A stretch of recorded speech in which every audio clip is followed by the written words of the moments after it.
remember that song. There was an old man that was driving down the road, and he noticed at a distance that there was a rabbit coming at him. And as he got closer to the rabbit, he realized that it was the Easter Bunny.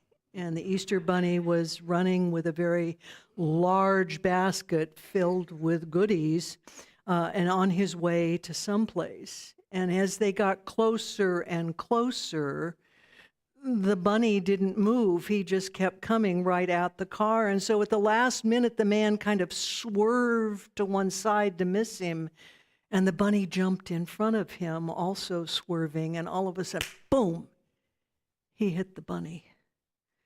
And the guy got out of the car, and he just was absolutely beside himself. He ran over and he looked at him and he thought, oh my God, I've killed the Easter Bunny.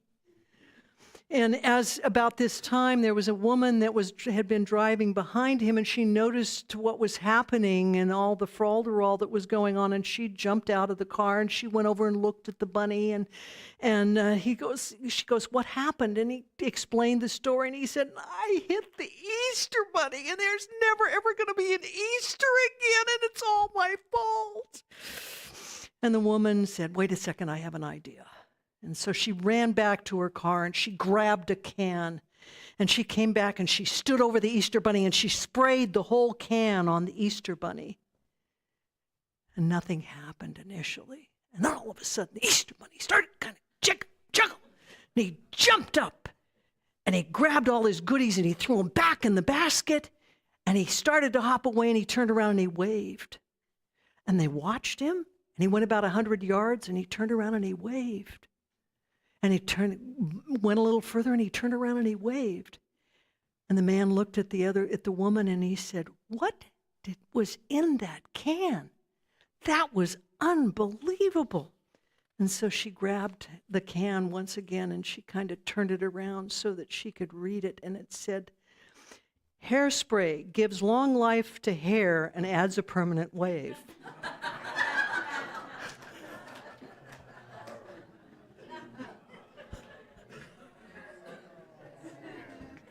That's for you, Michael. Permanent wave. Today I'm going to share 3 important elements of Easter. The first is the importance of the cross and how it was formed from a tree, and its meaning through the years. The second is an important point about the crucifixion. The third segment is about the tomb and the resurrection. And each of these elements build upon each other. And finally, you will have the opportunity to have your own resurrection if you should choose. Many of us at different times have felt in our lives that we have been crucified. Maybe it was a painful divorce or the loss of a loved one. Maybe it was being fired from a job that you loved, or even a life-threatening disease. Now, granted, we were not nailed to a cross, but we felt incredible inner pain, and though we just could not, and felt like we just could not go on. Maybe we felt like part of us inside of us had died with the loss. And then there's a moment when someone does or says something just with the exact right words that you need to hear. Or we experience something and we decide that we can pick up our basket, we can put it back together, and we can start again. I think it is at that moment when we feel God's presence in our life. It's that moment when the divine sprays us with love, an extra amount of love, so that we can start over again. We can get up because we understand and know that we are not only one with the divine, but also we have an interconnection with others. There's a physical example of that oneness in Utah. And there's a picture behind me of that oneness. They're called the pando trees. Over 10,000 years ago, a single giant aspen began to grow. And based on that one tree's roots, one tree, and the way those roots went out and what happened with those roots, 47,000 aspens currently cover a segment of about 106 acres in Utah. And this picture just shows a small portion of those aspen. Aspen make a beautiful soft whisper when the leaves and the wind come together. If you've ever been in an aspen grove, you feel that sense of interconnectedness from all of the roots that are underground, and you listen carefully for that whisper. Many cultures believed our ancestors shared messages with us through the wind, so the aspen were considered sacred. Much like us, we feel that with when we hear and we know when we meditate that we're being spoken to. Trees are a living example that we are interconnected with God and each other. In the New Testament, there are 20 references to the cross as a tree. All total, there are 56 references in the Bible that indicate or that talk about trees. The Bible begins in Genesis with the story of two trees after the creation. They are the tree of life, and there's an example of the tree of life here, and the tree of knowledge and good and evil. Now, the tree of life, I think, is aptly named and easily understood. And the tree of knowledge isn't quite as straightforward, however. Bible scholar John Dominic Crossan has dubbed that tree the tree of conscience. Being a religious scientist, I thought how appropriate that is. Both of these trees stand in the Garden of Eden. Now, in my book, the Roman Empire chose violence, not love, when they chose to make a tree a hanging tree. Initially, the cross wasn't a cross, it was just a vertical stake that was stuffed into the ground. Criminals' hands were tied or bound together, and then they were hung from that stake. Ultimately, the stake became a cross when they added a crossbar. According to Dr. Fillmore in The Revealing Word, the cross represents that state of consciousness termed mortal mind. The cross is not a burden as commonly understood, but a symbol of the forces in man adjusted in their right relationships. Dr. George Lomsa, who translated the Bible from Aramaic, the language of Jesus, indicates the cross is a way of enlightenment, a symbol of life and glory. The late Angelus Aaron, a cultural anthropologist, researched 5 shapes that have appeared throughout the span of humanity, across generations, geography, and cultures, and the cross is one of those 5. Regardless of the history or geography in which it appears, interpreters agree that the cross speaks of relationship. It also demonstrates balance and connection. Most societies see the symbol of the cross as 2 parts merging to create the whole. For each centered culture and nations, earth-centered culture and nations, people from around the world have seen the cross as a reminder of 4 directions, 4 seasons, 4 energies, 4 elements. The cross means so much more than death. Latin names the 2 parts of the cross, They are the crossbar, which is known as the patibulum, and the stake, which is known as the stauros. The crossbar, or patibulum, represents outstretched arms. It is also a symbol of the reign of God and the sacred community. When we think about stretched arms, we typically think of love. We cannot hug one another without reaching out with our arms spread across. How symbolic that Jesus' arms were forced into a position of openness on the cross. He came here to teach us love and was the living example of love. In the writings of Reverend Diana Bass, she indicates when we open our arms, our hearts are exposed. The patibulum cuts across the vertical violence and makes possible a different sort of reality, one based in tender, risky, open love for the whole of creation. Outstretched arms are compassionate and symbolic of the love of God. Depending on whose interpretation you read, the stake or the stauros,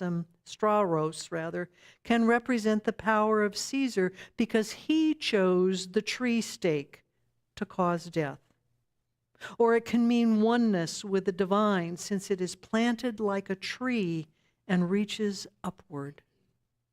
The cross stands for so much more than what we originally thought or learned in our Sunday school classes so very long ago.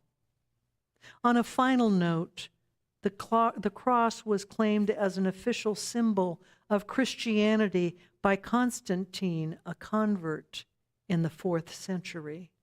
Interesting how it wasn't around for 300 years after Jesus passed. The Sanhedrin Council were the judiciary for the Hebrews, and they greatly feared Jesus and wanted him dead and charged him with blasphemy.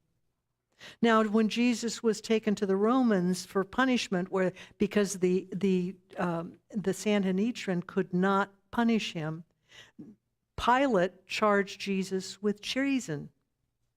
And so on Friday morning, which we know is Good Friday, he was marched to Golgotha, which is the hill of the skulls, and he was crucified at 9 a.m. that Friday. He died 6 hours later. Now, according to Fillmore in The Revealing Word, a crucifixion means the crossing out in consciousness of errors that have become fixed or stated in our mind, the surrender or death of a whole personality in order that the Christ mind may be expressed in all its fullness. The crucifixion is about our ability and our willingness to change. It's about the process of transformation, not pain. And why is a crucifixion or a crossing out so important? Because you can't have a resurrection without a crucifixion, and that is a restoration of our mind. When Jesus was removed from the cross at about 3 p.m. on Friday afternoon, his body was taken to a tomb provided by Joseph Arimatheus. And in Matthew 27, they describe Joseph simply as a rich man and a follower of Jesus. In Mark 15, however, they indicate that Joseph was actually a member of the Pharisees and that he was a respected member of the Sanhedrin Council and was a follower of Jesus. Luke 23 adds that he had not consented to the decision that they made that Jesus should be crucified. When I was in Israel, we visited what was thought to be the tomb of Jesus in Jerusalem. It was tiny and cramped. Only 3 of us were able to enter and sit at a time. We had to duck down to enter into the tomb. I sat there quietly and wondered what Mary Magdalene must have felt that morning she found the tomb empty. Jesus had been in the tomb for 3 days. Interesting how there are 3 trimesters of human gestation. That was certainly a time of rebirth for Jesus. The body of Jesus went into the tomb and Christ came out. The terror of the crucifixion went into the tomb and out came hope and promise. Pain and sorrow went in and forgiveness and peace came out. So just what is resurrection? Much has been written about resurrection and its meaning. Joel Goldsmith says the power of resurrection is not in the love that is given to us. The power of the resurrection is in the love that flows through us and out of us to others. Here are just a few explanations of what is and transpires because of resurrection. It is the death of the belief that we are separate from God. It is the life force within that never ever dies.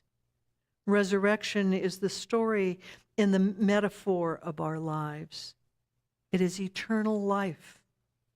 Resurrection is the rising of our mind and the body to spiritual and Christ consciousness. It lifts the faculties of the mind so that it might conform to the absolute idea of divine mind. It is a sacred myth that transforms. Resurrection is moving from the head into our heart and releasing the issues of blame and victimhood. It creates the understanding that love conquers all, even in death. And according to one of my teachers, Reverend Lloyd Strom, a resurrection is a spiritual principle. A principle does not ever change. In essence, it is an unchanging and available to everyone. Resurrection is life without death. You might say we release our beliefs of death in the process of resurrection. Reverend Strom further states the lesson of resurrection was taught to us by Jesus on the cross. It began with his confession of hopelessness when he cried out, my God, why have you forsaken me?" And then he turned to forgive his persecutors with the humble words of, "Father, please forgive them, for they know not what they do." Forgiveness, feelings of being forsaken. What took place in the cave of the resurrection with Jesus was he did originally on the cross. This is why the crucifixion is sometimes called the great lesson of life. So when we look at what happened on the cross and in the tomb, as well as throughout the life of Jesus, we see qualities for living that are essential for all of us. The qualities of love, oneness, transformation, compassion, acceptance, strength, kindness, forgiveness.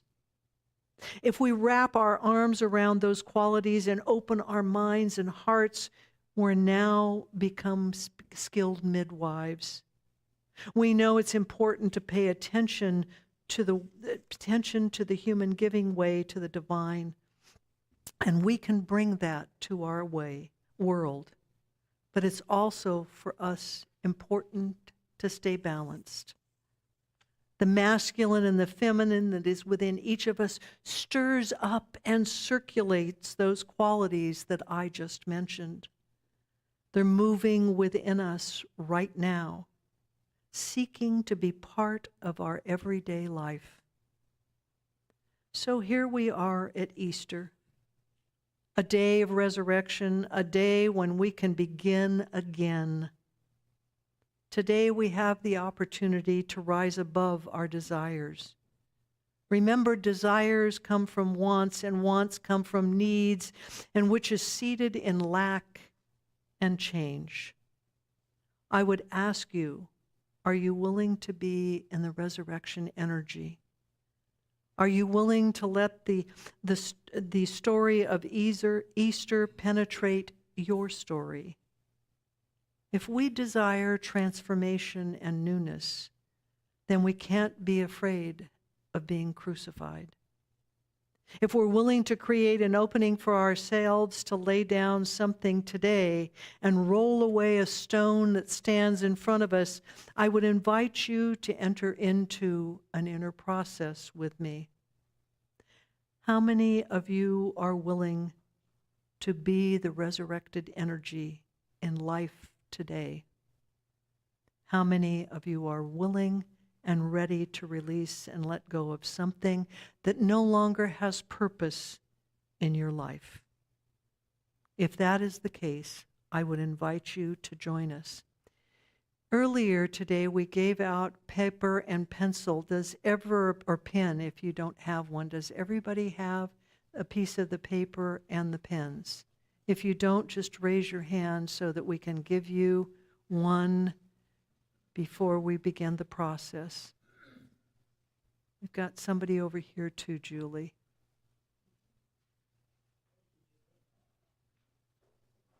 Does everybody else have paper, the paper? It's that paper. For those of you at home, I would ask you, go and grab a piece of paper and a pencil so that you can participate also. All right.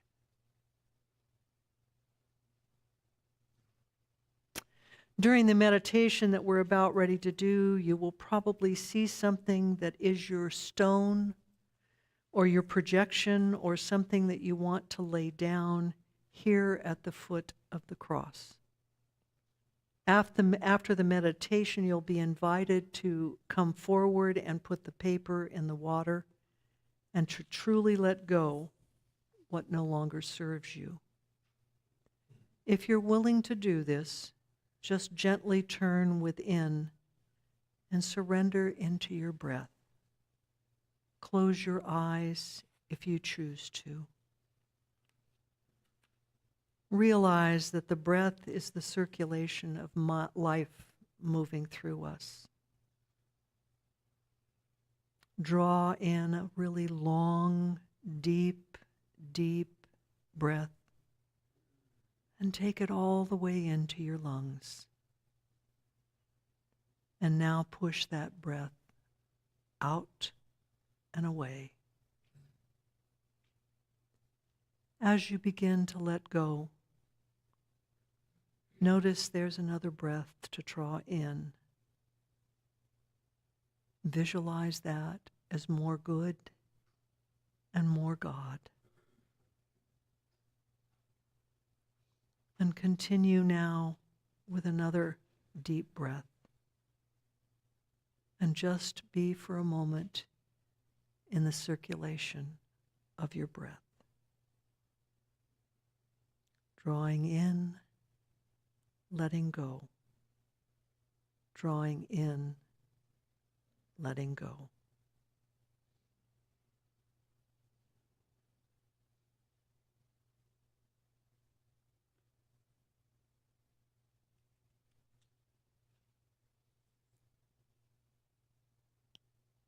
Now let your awareness move into your heart space. Let the eye of your mind drop into the eye of your heart. You might want to place your hand on your heart for a moment to just feel the vibration of the heart as you enter safety and sanctity of the heart space. Know that right there with you, at the intersection point, God is. You are in your relationship with the mind and love of God. Or you may want to call it Christ, or divine, or spirit. Whatever it is for you, know and feel your relationship with it.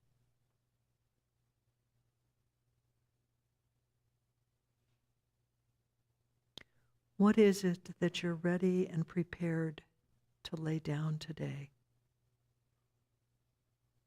Maybe it's an accusation. Maybe it's blame, victimhood. Maybe it's impatience or depression or anxiety. Maybe it's criticism. Maybe it's judgment.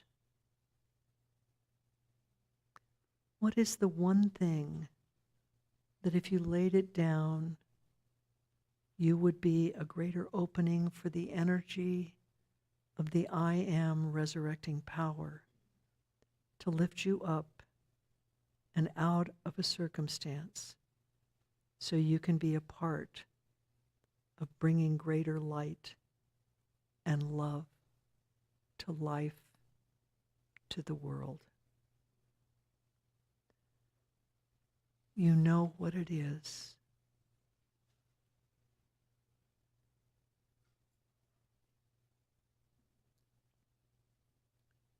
I invite you now to just gently open your eyes and write it on the piece of paper.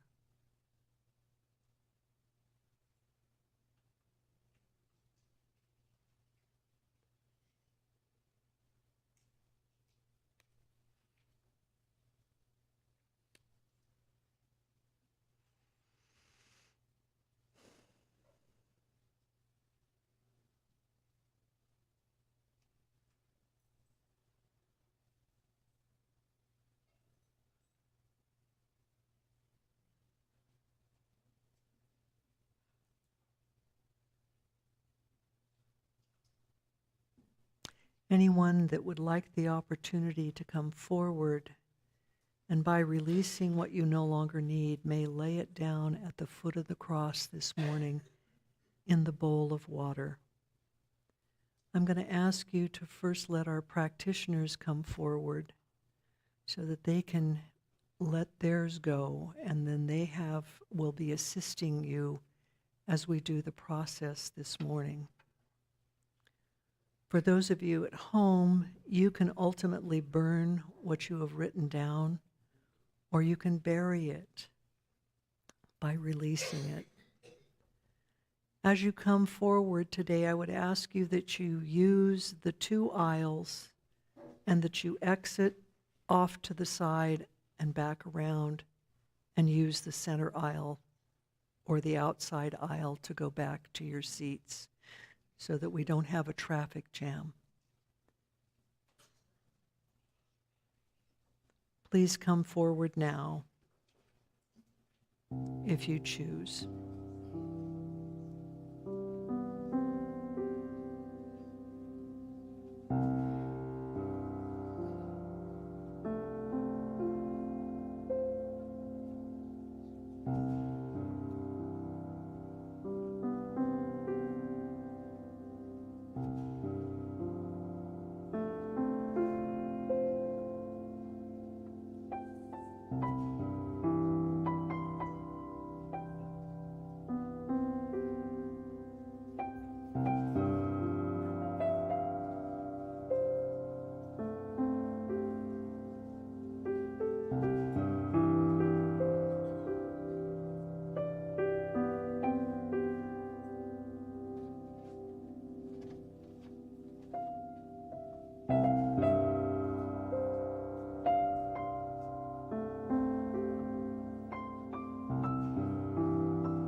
From this perspective, what a sight to behold.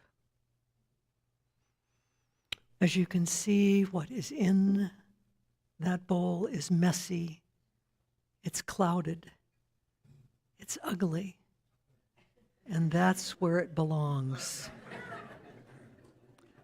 Not in our relationships with God, not in our relationships with ourselves or with the others. Today you took the step to die to our own illusions and self-defeating behavior and thoughts. You moved from your heads into your hearts. One of my teachers used to always say, little crucifixion, little resurrection. Today was the day of a big crucifixion, so you can open to that place of the great divine love within. Know that the truth is already within you and that it is the resurrecting power within all of us. Dr. Holmes told us we should resurrect ourselves to the joy and simplicity and spontaneity of life and leave our corpses of our dead yesterdays in the tomb of our own obscurity. We should live more abundantly in God this day when we come out of our tomb of ignorance and disbelief. How glorious shall be the dawn. I am grateful for all that has been laid down today. Grateful for what has been crossed out of our lives so that we can make space for newness within, so that we can make space for love. So that each of us can experience love, grace, and divine joy of a resurrection. On the cross, Jesus cried out, Allahi, Allahi, lamak sabachthani. It is translated as, my God, why have you forsaken me? In Aramaic, actually means, my God, for this purpose I have come. Joel Goldsmith stated, I am the resurrection. All the power of healing, redemption, and regeneration is within you. On this Easter day, know indeed you are the resurrection, and know your purpose is to experience and embrace the power of healing and redemption and regeneration. This is the truth in my life, and this is the truth in yours. And so it is. Let us pray. From the words of Ernest Holmes. Creator God, today the horizon is clear. The voyage starts anew. We are reborn. The true resurrection, not only from this life, but in our next. It takes place daily and hourly as we shed the limited concepts of life and come into the vineyard to gather the fruit of the Spirit hanging rich from the vines of God. We are reborn. We are remade and renewed in the mind and body as we take a little time to get acquainted with our better selves. Just through coming to the recognition and recognize the invisible and almost unknown guest who accompanies each of us through life, the spiritual presence within. For all of this, we give thanks. We are ever so grateful for this Easter day. And so it is. Amen. If there is anything lingering for anyone after your release, our practitioners are available for treatment if you would care. And don't forget, we do have coffee and goodies in Loftus Hall. And I've got coming up next is My Sweet Lord by George Harrison. It has the lyrics on it. I'm going to ask all of you to stand and please sing it together.